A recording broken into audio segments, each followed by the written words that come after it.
The Grand Council spire floated above Tau Ceti like a crown carved from obsidian. Its arcs shimmered under the system's pale star, each curve designed to intimidate any species summoned inside.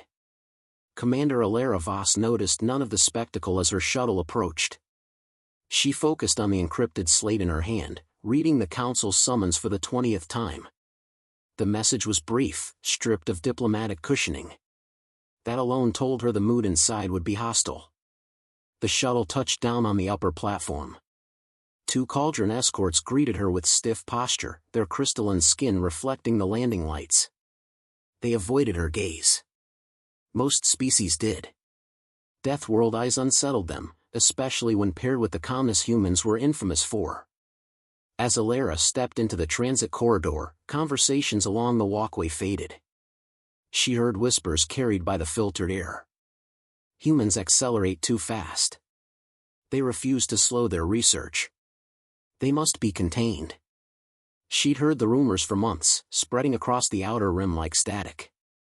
Earth's rapid advancements irritated old empires.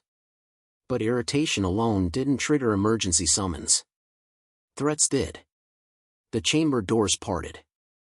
1,000 delegates filled the circular hall, arranged in rising tiers around a central platform. Hovering sigils cast shifting colors across the vast dome. At the apex stood Archon Vrakul Threx, his elongated frame draped in violet authority bands. He regarded Elara with an expression that resembled disappointment more than anger. "You arrived promptly," he said, his voice amplified across the arena. "I was summoned," Elara replied, her tone even. Vrakul motioned her forward. The central platform brightened beneath her boots, marking her as the focus of the assembly. "Let us begin," he announced. The surrounding tiers dimmed. Lines of text cascaded down the dome, military projections, weapons inventories, and Earth's exponential technological curve. Gasps rippled through the chamber. Vrakul continued, "For decades the Collective has tolerated humanity's relentless expansion. You refine weapons faster than treaties can regulate.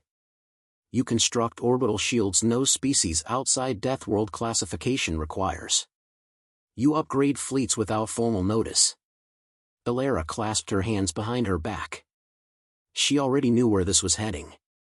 Vrakul's voice hardened. "Earth's acceleration destabilizes the balance we've kept for millennia. After extended deliberation, the Council has voted to issue a final directive." Several delegates straightened, preparing for the declaration. Others shifted uneasily, aware of the gravity of the words forming. Vrakul raised a Talon hand. "Within 3 cycles, Earth must deactivate its defense grids, dismantle its upper atmospheric platforms, and surrender all autonomous weapon systems for inspection. Compliance ensures continued membership. Refusal will trigger a sanctioned demilitarization campaign." The hall remained silent. No species dared interrupt the ultimatum. Elara scanned the tiers. Some delegates watched her with pity. Others waited for outrage. Instead, she inhaled slowly and exhaled with practiced control. "You are requesting disarmament," she said. "That leaves Earth defenseless." "We request stability," Vrakul corrected. "Your species must be guided into alignment with galactic norms." "And if we decline?" Elara asked. Vrakul didn't hesitate. "Then the Collective will enforce compliance." A low murmur rose across the tiers, quickly dying when Vrakul lifted his hand again. Elara let the words settle. She stood like a pillar cut from basalt, unshaken by the threat whispered around her. "What evidence supports the claim that Earth intends aggression?" she asked. Vrakul's eyes narrowed. "Potential is threat enough. Deathworld species must not reach technological superiority unchecked. History proves that."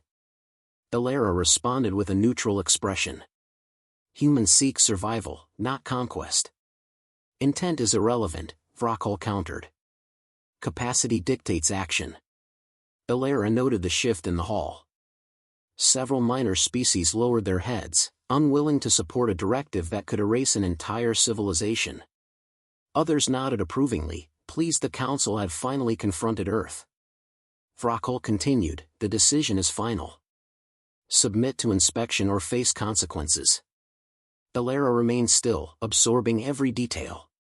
Anger would accomplish nothing. Displays of force would worsen the outcome. Silence, however, had its own impact. It unsettled them far more than protest. She lifted the encrypted slate. I will relay your decision to Earth. Frockle studied her closely, as though waiting for cracks in her composure. He found none. Elara Voss, he said, lowering his voice so only nearby delegates could hear, your species stands at a precipice. Choose wisely. She met his gaze. We always do. Before he could reply, she tapped the slate. A compressed signal, masked under diplomatic clearance protocols, shot toward Earth through a secure quantum channel. The message contained only 4 words, encoded through Aegis protocols. Her mission in the chamber was complete. Debate would waste time. Negotiation was hollow.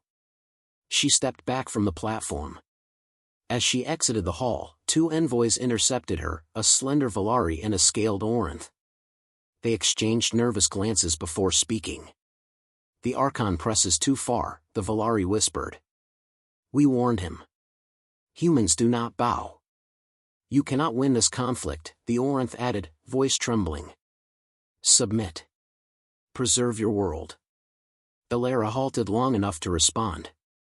Earth does not provoke war. But we do not accept extinction. The Valari recoiled at the word.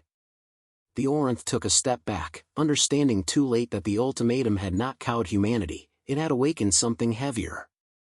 The corridor dimmed as she walked toward the shuttle bay. Her thoughts sharpened, aligning with the coded message racing home. Earth had prepared for this possibility long before the collective realized its mistake. The shuttle lifted into the docking stream. Panels flickered as the pilot engaged the trajectory toward the human diplomatic cruiser. Elara took her seat by the viewport. The council spire shrank behind them, its obsidian curves gleaming like a blade waiting to strike. She replayed the Archon's words. Demilitarization campaign. The phrase meant orbital sieges, atmospheric breaches, and forced compliance disguised as preservation. The collective believed humans would fold under pressure. They assumed fear controlled all species equally. They forgot humanity's history. Elara leaned against the seat, closed her eyes for a moment, and whispered to herself, they have no idea what they've awakened. The shuttle aligned with the cruiser's docking line. Inside her jacket pocket, the slate pulsed once, the signal had reached Earth. Deep beneath Antarctica, long-still systems would be stirring, shedding centuries of dust and silence. The countdown had begun. And Earth never greeted ultimatums with surrender. The diplomatic cruiser cut through Tau Ceti's light as Elara stepped aboard, the hatch sealing behind her with a muted thud. The interior lights dimmed to operational blue. Officers along the corridor paused as she passed, aware that a summons of this magnitude never ended quietly. Her expression revealed nothing, but the coded message she'd sent moments earlier had already raced beyond her control. Earth would act fast. It always did when its survival was questioned. She reached the communications chamber and secured the door. The circular room brightened, projecting Earth's crest above the console. A secure channel aligned with the Defense Directorate. General Rafe Imani appeared first, his features carved by years of conflict along the rim. The delay of a half-second carried an unspoken tension. Elara, he said. We received your code. Confirm status. The Council issued a final directive, she replied. 3 cycles to dismantle all defense grids and orbital platforms. Imani's jaw tightened. A disarmament order. They masked it as a stability mandate, she continued. But the intent is clear. More faces joined the channel, Admiral Jian, Minister Arden, and Aegis Vault Overseer Dr. Lyra Hale. Each waited for the details that would determine Earth's next century. Elara recited the ultimatum, including the threat of enforcement if Earth refused. She kept her delivery concise, presenting no speculation, only the facts the Council had placed before her. When she finished, silence held the channel for several seconds. Admiral Jian broke it. We knew they would eventually confront us. Their fear grows with every advancement we make. Elara leaned closer. Frockle framed our progress as destabilizing. He believes Earth must be controlled before it surpasses collective limits. Limits established by species that never faced extinction, Imani muttered. Dr. Hale spoke with measured calm. Your transmission activated Omega preliminary protocols. The vault is shifting from stasis. Systems are waking. Confirm full awakening, Elara said. Not yet, Hale replied. But the barriers are dissolving. The AIs recognize the signal as an authorized escalation. Elara listened as the vault's status streamed across the display. Subterranean locks that hadn't moved in centuries were retracting. Energy readings spiked beneath Antarctica's ice layers. Holographic nodes within the chamber pulsed to life, completing neural links that had remained dormant since the end of the Jupiter conflicts. What's the projected timeline? She asked. Hale's eyes flickered across her own display. 12 hours for full activation. Less if the Council mobilizes hostile fleets. They will, Elara said. Frockle interprets caution as weakness. Imani nodded. Then we prepare. The channel refracted into tactical overlays, fleet lines, shield projections, gravitational well simulations. Elara took a breath, grounding herself before continuing. Listen carefully. The Council expects us to panic. Our restraint unsettles them. If we show fear, they'll escalate. If we show readiness, they'll reconsider. Omega gives us leverage, but only if used with precision. Arden leaned forward. Do you recommend initiating full protocol Omega? Yes, Elara answered. Their ultimatum crossed every line we established. Compliance leads to extinction. Refusal forces confrontation. Omega buys survival. Imani didn't argue. Understood. We'll proceed. Dr. Hale lowered her voice. Once Protocol Omega is fully active, there is no reversing it. Earth's response will be absolute. It must be, Elara said. They intend to strip our defenses. We respond with certainty. The Directorate members exchanged glances, each recognizing the weight of the decision. Finally, Imani pressed his palm to the console. Omega Protocol flashed red across all screens. Activation authorized, he declared. At that exact moment, deep beneath Antarctica, a low thunder rolled through the ice. The Aegis Vault's primary core ignited with pale blue energy, forming concentric rings that rotated in perfect sync. The Super A's awakened with a single shared directive: preserve Earth at any cost. The cruiser's sensors picked up the energy spike. Elara felt the deck vibrate as status alerts cascaded through the ship's system. Her pilot contacted her immediately. Commander, Earth's global signature just changed. Are we preparing for conflict? We're preparing for survival, she answered. Set course for Tau Ceti orbit. Maintain stealth protocols. The pilot complied, initiating a silent glide back toward the Council's jurisdiction. As the cruiser advanced, new intelligence streamed into Elara's console. Human fleets were shifting positions, formations no longer matched existing charts. Ships in the Jovian shipyards underwent rapid conversions. Orbital platforms aligned in patterns only Omega-aligned AI would understand. Even the outer colonies began recalibrating gravitational stabilizers to feed data into the central network. To the Council, these would look like signs of mobilization far beyond their predictions. A soft tone signaled an incoming message. Elara opened it to find a private transmission from Ambassador Varnir of the Volari. His normally composed features were drawn with unease. You left the chamber quickly, Varnir said. Frockle interpreted your reaction as acceptance. Acceptance of what? Elara asked. That Earth is cornered. Varnir hesitated. He believes humans will submit under pressure. He accelerated fleet readiness after you departed. Elara exhaled. He mistakes silence for defeat. Many do, Varnir whispered. But not all. Several species argued against forcing your world into compliance. They were ignored. Elara, he continued, leaning closer, I do not want to see your people destroyed. But Vrockel's supporters believe your military advancements pose an existential risk. She studied him. Tell me honestly, do you believe we intend harm? Varnir shook his head. I believe you seek security. But fear blinds the council. Then prepare yourselves, she said quietly. Fear has opened a door they cannot close. The transmission ended. Elara turned her focus to the ship's external sensors. The council's reconnaissance drones had multiplied. They traced the cruiser's path, scanning for hidden signatures. Their scrutiny intensifying meant only one thing: Vrockel suspected Earth had already begun responding. The cruiser slipped into the shadow of Tau Ceti's largest moon, waiting for diplomatic clearance to re-enter the Spire's orbital zone. Elara used the pause to review Earth's latest status. Omega was now 70% active. The Phantom Fleet, humanity's classified gravitational war fleet, was completing its awakening cycle.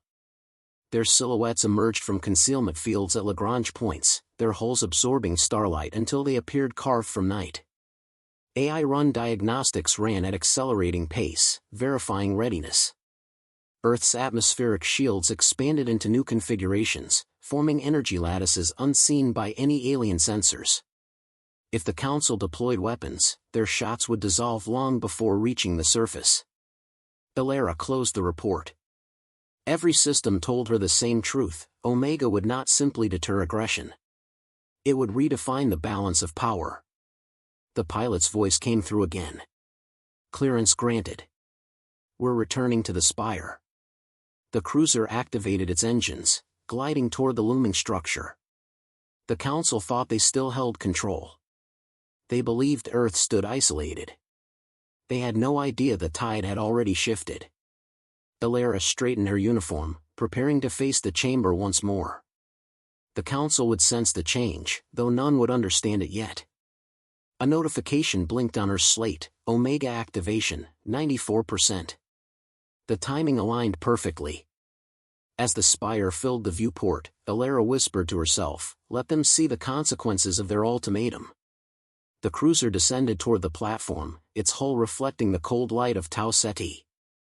Earth had awakened. And nothing would return to the calm that existed before.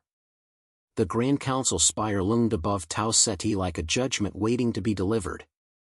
Elara's cruiser docked under heavy surveillance, dozens of drones sweeping its hull with nervous intensity. She stepped onto the platform without acknowledging them. Her focus was fixed on the chamber ahead, on the confrontation that would decide whether the galaxy burned or bowed. Inside, the atmosphere had shifted from political ceremony to sharpened fear. The tiers were filled, yet no delegate spoke. Data streams flickered across the dome, showing irregular gravitational pulses near Earth, unidentified energy formations, and human ships that vanished from every scan the moment trackers locked on. Archon Vrockel stood at the center, posture rigid, authority bands glowing with strained brightness. He turned the moment Elara entered. You returned during a crisis you created, he said. I reported your ultimatum, she replied. Earth responded accordingly. Vrockel gestured toward the holographic projections. Explain these anomalies. Our surveillance shows movements incompatible with your declared fleet capacities. Are you hiding illegal assets? Earth hides nothing, Elara said. You simply never understood what you were observing. Her calmness ignited muttering across the tiered chamber. Vrockel raised his voice. We gave your world 3 cycles to comply. Yet your fleets reposition, your orbital platforms restructure, and your outer colonies emit signals far beyond standard communication thresholds. He leaned forward. This looks like preparation for war. Elara held his gaze. It's preparation for survival. A drone zipped overhead, projecting a live feed onto the dome. The sight froze the room. Earth's outer orbit shimmered with layered energy barriers, each rotating with precise alignment. The barrier expanded, linking with distant satellites in a lattice that resembled a luminous cage woven around the planet. Vrockel stepped toward the projection. What is this? Defense. This is provocation. Elara didn't answer. The dome shifted again, revealing a formation that sent ripples of alarm through the chamber. Dark shapes emerged from behind Lagrange points, sleek, curved silhouettes absorbing starlight. Their outlines bent the light around them, distorting space like a mirage carved from gravity itself. Vrockel's mouth fell open. "What are those?" "Phantoms," Elara said. The words spread across the tiers like an electric charge. "Phantom Fleet. A myth whispered by frontier scouts. A rumor dismissed by strategists who believed humans lacked the resources to hide vessels of such scale. Yet the images left no doubt. The fleet was real and waking." Vrockel's voice cracked. "This is a violation of collective law. Earth was forbidden from developing gravitational warships." "You forbade what you never detected," Elara said. "Your decree held no weight. You admit deception? We admit preparation." The chamber erupted in overlapping protests.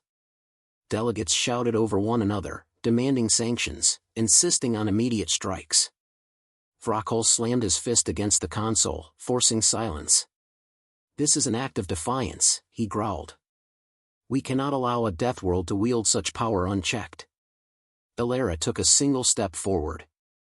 "You issued an ultimatum that threatened Earth's existence. We answered." Her words triggered a flood of alarms.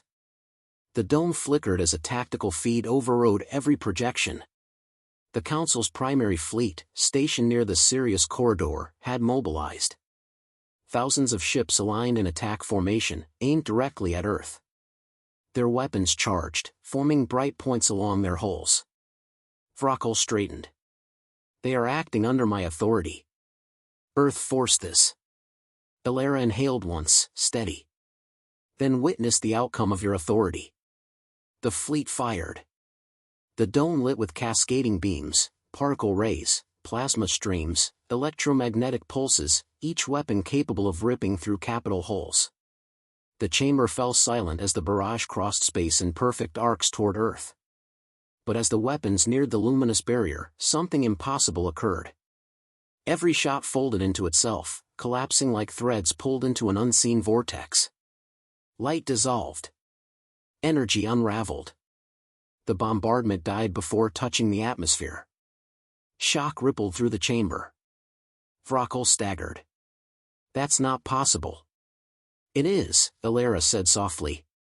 "Your fleets never understood Earth's shield systems." A second feed appeared, this time from within the Council's own fleet. Their stabilizers shook. Gravity fluctuated wildly as the Phantom fleet unfolded into full view behind them, emerging from distortions that bent every nearby sensor. The Phantoms didn't fire. They didn't need to. Space around them warped in controlled waves, disrupting navigational arrays and draining energy cores without breaching hulls. Ships lost power mid-flight, drifting helplessly. Entire flotillas fell into gravitational pockets engineered with surgical precision. Reports flooded through the chamber. Sector 9 disabled. Command cruisers unresponsive. Weapon grids collapsing. Emergency retreat impossible. Delegates shouted, terrified.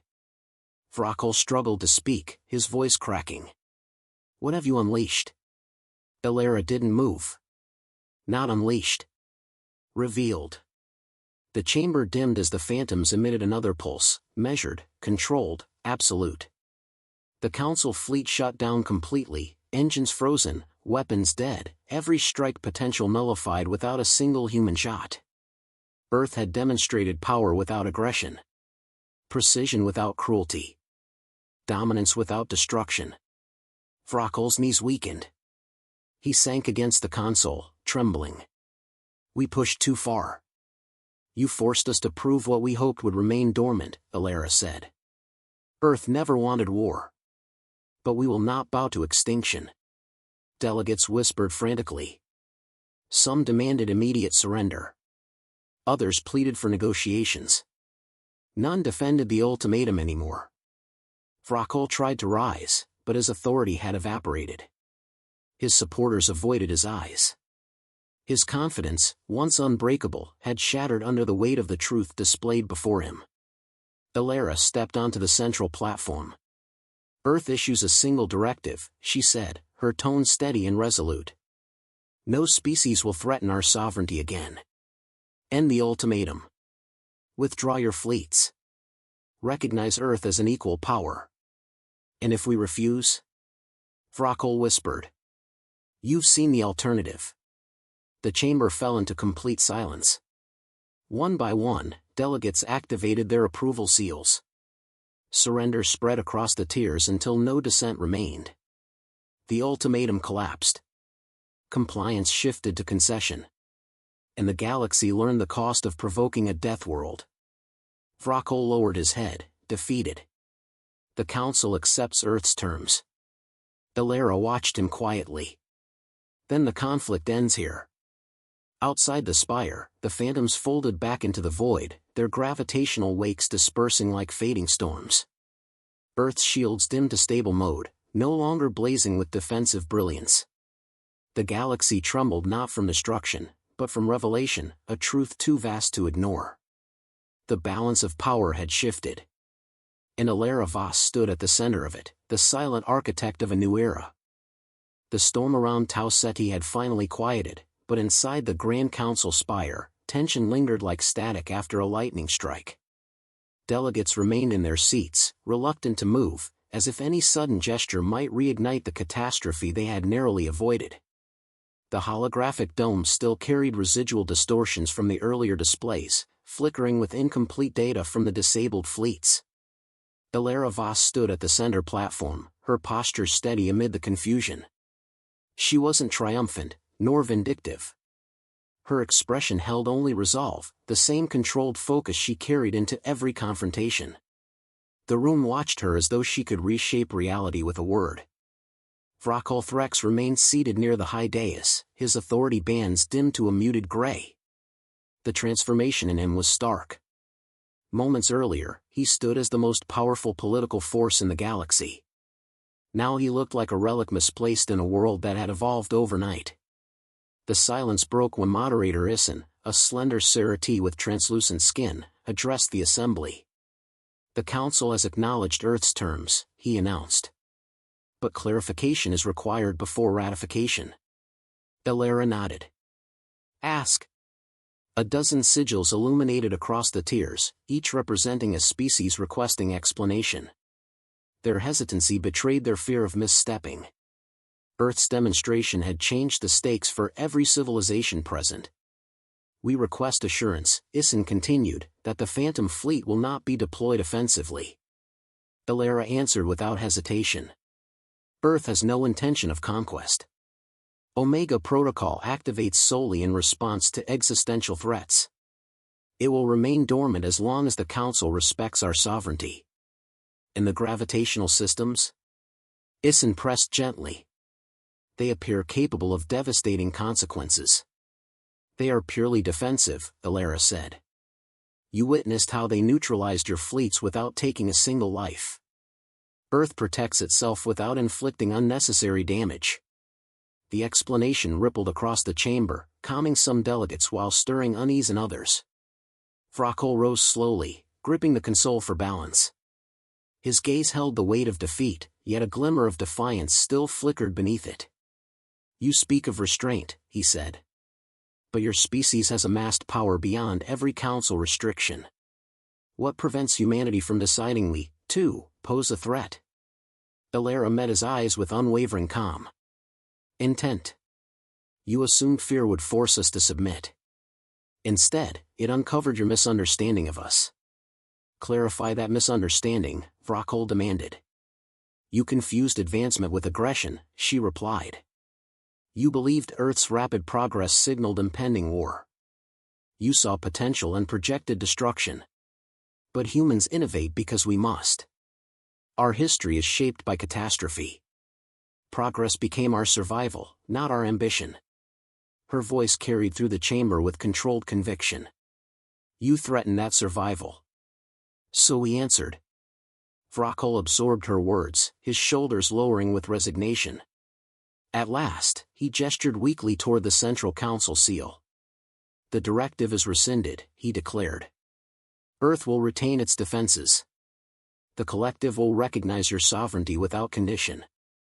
The official phrasing carried a gravity that no dramatic gesture could match.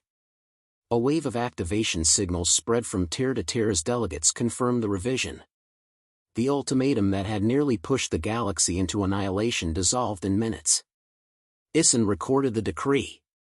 With this amendment, he said, the collective acknowledges Earth as an independent power with full voting status and unrestricted defense rights. The chamber shifted again, the mood evolving from fear into reluctant acceptance. Some species seemed relieved. Others struggled to adapt to the new balance. But no one challenged the motion. Elara waited until the last seal flickered green. Only then did she step off the central platform. As she moved down the corridor toward the exit, Vrockle approached from behind. "Elara Voss," he said quietly. She paused but didn't turn fully. "You have changed everything," he admitted. "No," she replied. "Your ultimatum did." Vrockle hesitated. "What becomes of the Council now that Earth holds such leverage?" "That depends on what you do next," Elara said. She faced him directly. "You can rebuild trust, or you can cling to fear. One path leads to cooperation. The other leads back to the brink you dragged us toward." He flinched at the truth in her words. "I will step down," he said. "The Council needs someone who understands the new order." "Then choose wisely," she said. "The galaxy just learned how fragile peace can be when driven by assumptions." He bowed his head. "Perhaps humans were never the threat I imagined." "We were never the enemy," Elara replied. "But we will always defend ourselves." With that, she turned away. The corridor lights guided her toward the docking platform. Her cruiser waited, engines in low-power mode, as if sensing her approach. Officers saluted as she boarded, relieved their mission had not ended in catastrophe. Once inside, Elara entered the command deck. The pilot glanced back. "Orders, Commander?" "Set a course for Earth," she said. "Direct link to the Aegis Vault once we clear the system." "Yes, ma'am." The cruiser lifted smoothly, rising above the spire's spiked silhouette. Tau Ceti's light reflected off its hull as it accelerated toward open space. Elara opened a secure channel. Imani appeared, tension replaced by cautious optimism. "Status?" he asked. "The Council rescinded the ultimatum," she reported. "Earth's sovereignty stands. Omega will remain dormant unless provoked." Imani exhaled slowly. "We've repaired the gravitational distortions.